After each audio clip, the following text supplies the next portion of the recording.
Liptint ni Dency Cosmetics. Dahil subscribers ko kayo, followers ko kayo, bigyan ko kayo ng code para meron kayong discount code kung sakaling mag-order kayo sa Dency Cosmetics. So, dito ko po ilagay ang aking discount code.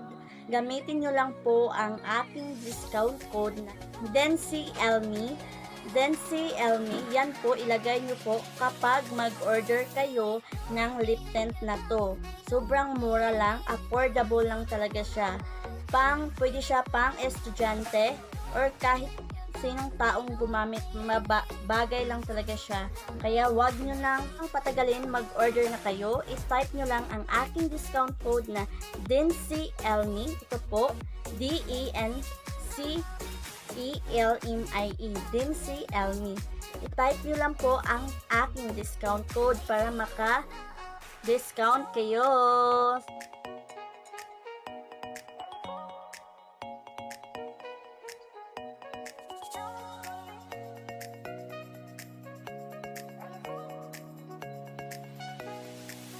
Hi! Again. Welcome back to my channel. Kung bago ka pa sa aking channel, kung hindi ka pa nakasubscribe, i-click nyo na ang subscribe button sa ibaba and hit the notification bell para ma-notify kayo sa mga bagong video ko. So, una-una, bago natin simulan ng ating review ngayong araw na to, ay gusto ko lang pong magpasalamat sa mga taong walang sawang pagsuporta, palaging nanonood sa aking vlogs. Thank you sa aking mga viewers, followers, likers. Maraming salamat po sa inyong lahat. So, ngayong araw na to ay meron tayong review about sa ating itong tatlong shade. Kung nagtatanong po kayo kung saan ito galing po ito sa Dency Cosmetics. So, thank you Miss Dency for sending me this. Tatlong shade ng lipstick stain nila. So, i-review natin, i-try natin ang kanilang products. Pinadalhan tayo ng tatlong products na lip tint. So, kung interesado kayong manood, tapusin nyo po ang videong ito. So, again, ito po, ipakita ko po sa inyo. Charan! So, meron tatlong shades. Dency Cosmetics. So, una-una ay meron tayong Dency. Ang first na shade ay Elena. So, meron tayong Elena. Next, Azona. And the last is the Enchantress. So, itong tatlong ito sa harapan nyo ay ating iswatch at itry natin kung okay ba ang kanilang lipstick or lip tint. So, hindi na natin patagalin ang ating intro, mag-start na tayo. So, una-una, before natin ilagay sa ating lips ang lipstick or lip tint, before natin ilagay ang lip tint sa ating lips ay dito ko muna i-swatch. I-swatch natin para meron tayong idea kung ano ang lip tint na pinakamaganda at the best sa lahat. So, charan! So, unahin natin si Elena. I-try natin si Elena. Actually, nabuksan na itong tatlong lip tint na to dahil 'di ba ginawan ko na ito ng unboxing. So maraming salamat po kung nanood kayo sa aking unboxing package na nanggaling kay Miss Dency. So ito po ay galing siya ka Dency Cosmetics. So i-try natin una si Elena. So na-open ko na to kasi sabi ko sa inyo na unbox ko na. So ito, before nating ilagay sa ating lips, i-swatch natin sa ating kamay. Ito po, swatch ko lang dito. Yan. Ito po si Elena. Yan. Sana po nakikita nyo po ang shade na ito. Yan po. Yan. Si Elena. So, itry natin sa ating lips si Elena. Kung maganda ba si Elena. So, burahin ko lang muna yung lipstick ko na ginamit ko ngayong araw na to kasi itry natin si Elena. Ito po. Yan. Kung interesado kayong bumili sa Liptint na to, ilagay ko lang sa aking description box below para makita nyo po ang link ng kanilang website, account, or FB page, or ang kanilang link ng kanilang Shopee kung sakaling nagustuhan nyo at kung gusto nyo pong bumili. So, ito na, natanggal na ang aking lipstick. Wala na tayong lipstick sa ating lips, so ilagay natin si Elena. Yan.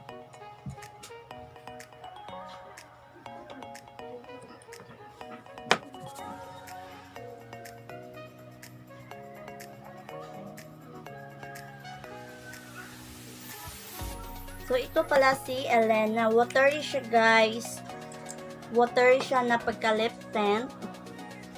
So, tingnan nyo, ang ganda.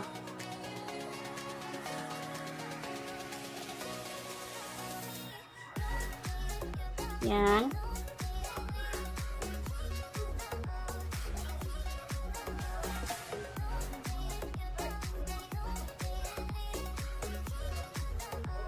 Yan po. Kunti lang aking inilagay sa aking lips, pero tingnan nyo, napaka-red at para siyang merong pink, red and pink combination. Watery siya. Yan po. Ito po si Elena. Yan. Ang nagustuhan ko kay Elena ay ang kanyang shade ay meron siyang combination na pink and red. So maganda itong gamitin sa babae na maputi or basta mga babae na maputi. Mas bagay ito sa kanila kasi tingnan niyo po ang red ng kanyang result, diba? Okay naman gamitin si Elena. Watery siya. Hindi siya katulad ng ibang tint na ginamit ko ay meron siyang powder matte. So ito para siyang pinaglossy ang inyong lips. Yan. O diba maganda? So amuyin ko lang kung mabango ba siya. Totoo. Ang bango niya, guys. Para siyang bubble gum. Ang bango niya.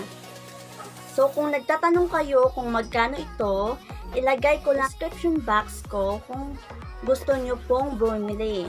So, ito po si Elena at ang shade ni Elena. Yan. Next po ay itry naman natin si Enchantress. Ito si Enchantress. Yan. Mag-comment kayo sa baba, guys, kung sakaling gusto nyo po itong shade na first na try natin. So, burahin na natin si Elena dahil itry na natin si Enchantress.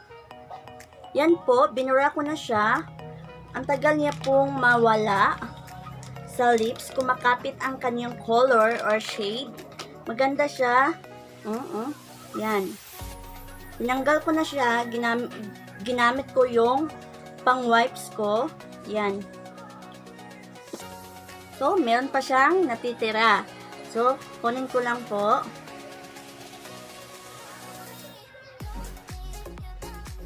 So, yan. Wala na tayong lip tint. Next ay si Enchantress. Iswatch na naman natin si Enchantress dito sa ating kamay. Yan. Watery pa rin si Enchantress. Color maroon si Enchantress. Charan! Enchantress. Swatch natin ulit para makita niyo talaga. Yan po. So, Enchantress ang pangalawa. So, i-try naman natin sa lips kung maganda ba siya. Konti lang ang ilagay natin. Bango niya. Para siyang bubblegum na. Basta bubblegum. Ito po.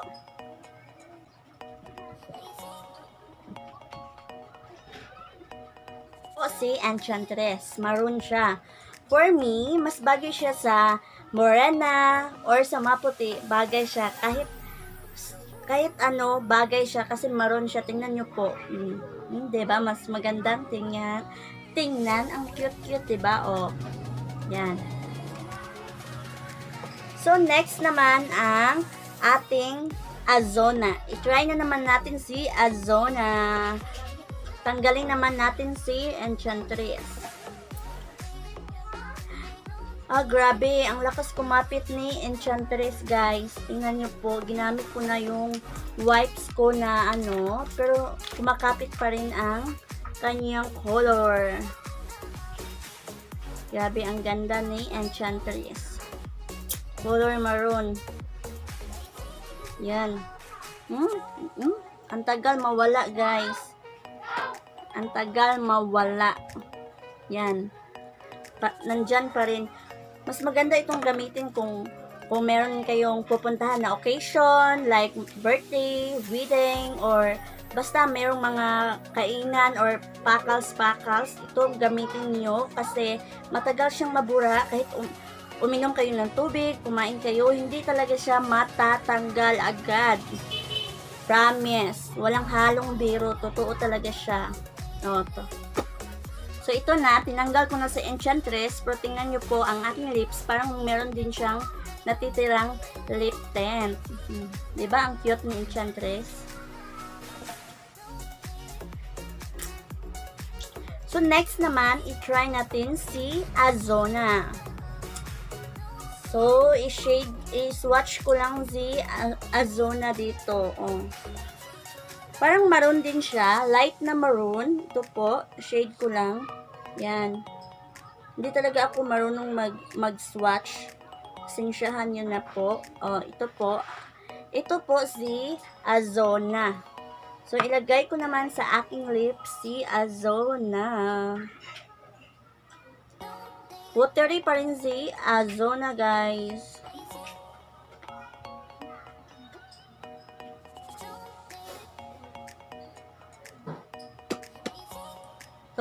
So ito po si Azona. Yan. Sana po nakikita nyo po. Yan. Diba ang ganda? Besh. Ang ganda, besh. Murang-mura lang at saka ang gandang gamitin. Hindi kayo mahihiya kapag maglagay kayo ng ganito kasi tingnan nyo, ang ganda talaga. As in, ang ganda. Yan. So, kung tatanungin nyo po ako kung saan dito ang pinaka-bet or pinaka-gusto ko, ay itong si Enchantress. Actually, maganda naman ang tatlong shade na binigay ni Dency Cosmetics sa atin. Pinadala niya. Pero, ito talaga yung pinaka-the best na gustong-gusto ko ay si Enchantress. Alam nyo ba kung bakit? Sa Enchantress ay, kapag ilagay nyo sa lips, para siyang yung parang medyo may matte yung lips mo. At saka, ang tagal matanggal ng Enchantress sa lips. Kahit ilang beses mo na siyang pinunasan, nandun pa rin ang kanyang shade. So, para sa akin, ito po ang the best Enchantress. So, kung gusto nyo pong mag-try nito sa aking Dency Cosmetics or Liptint na review ko ngayon, mag-comment lang kayo sa ibaba. Mag-comment lang kayo kung gusto nyo itong matry or gusto nyo pong bumili. Kung gusto nyo pong bumili, ilagay ko lang sa description box below ang kanilang store or shop or Instagram para maka-visit na kayo at maka-PM sa kanila at mag-order. So, ito lang po. Mag-comment lang kayo sa baba, guys, kung sakaling gusto nyo po itong lip tint na review ko ngayong araw na to, kasi baka ipag-giveaway ko to. So, comment lang kayo. Again, maraming salamat po sa inyong panonood. Kung tinapos nyo po ang video ko hanggang dulo, sobrang thank you po. Thank you so much sa pagtapos ng aking video. So again, huwag nyo pong kalimutang i-click ang subscribe button sa ibaba and hit the notification bell para ma-notify kayo sa mga bagong video ko. So kung gusto kayong magpa-shoutout, comment lang kayo, message lang kayo, or mag-PM or message kung ano pang gusto nyong ipagawa o i-request sa akin dahil sasagutin ko po lahat ang mga katanungan nyo. Again, thank you for watching. See you on my next one. Bye!